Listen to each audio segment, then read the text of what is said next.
Welcome to legal world. आज हम बात करेंगे आगे अपने पार्ट सेकंड में सीपीसी की इंट्रोडक्शन की आगे, लेकिन हम एक क्विक रिवीजन कर लेते हैं जो हमने कल पढ़ा था।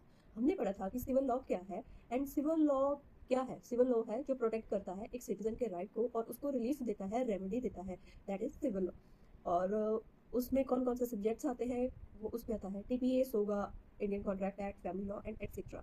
ये सारे के सारे एक्ट आते हैं। फिर हमने देखा था कि सिविल जस्टिस सिस्टम क्या है। सिविल जस्टिस सिस्टम दो तरह का है, प्रोसीजरल भी एंड सब्सटेंटिव भी। हमने सब्सटेंटिव में देखा कि वो हमें डिटरमाइन करते हैं राइट्स, लाइबिलिटीज एंड ड्यूटीज के बारे में एक सिविल लॉ की।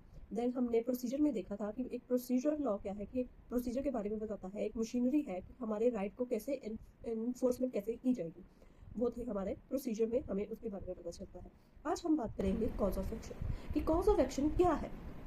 कॉज ऑफ एक्शन है कि जब हमारा सिविल राइट इन्फ्रिंज होता है, सिविल राइट कोई भी इन्फ्रिंजमेंट करता है जिससे हमें उसकी रेमेडी चाहिए या कोई रिलीफ चाहिए, तो उस कौन से बेसिस पे हमें रेमेडी या रिलीफ मिलेगा, जो हमारा कॉज ऑफ एक्शन होगा कि हमें क्या क्या हमारे साथ क्या हुआ है, इसलिए हमें क्या चाहिए, रिलीफ चाहिए, तो उसको बोलते हैं कॉज ऑफ एक्शन। एक बहुत ही इंपॉर्टेंट जजमेंट है, रेड वर्सेस ब्राउन 1888 की जजमेंट है।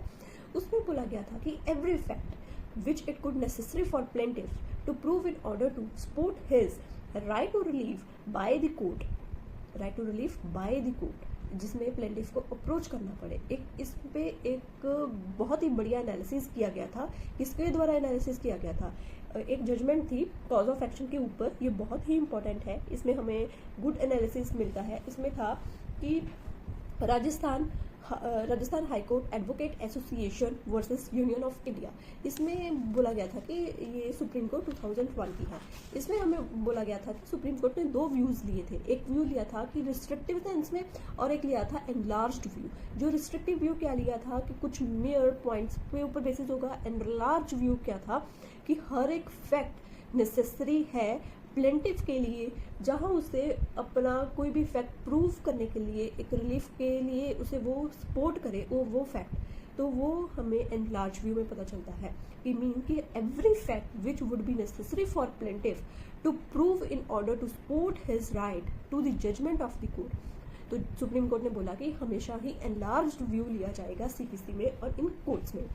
तो कॉज ऑफ एक्शन क्या है? एक बंडल ऑफ फैक्ट्स है, बहुत सारे बंडल ऑफ फैक्ट्स है।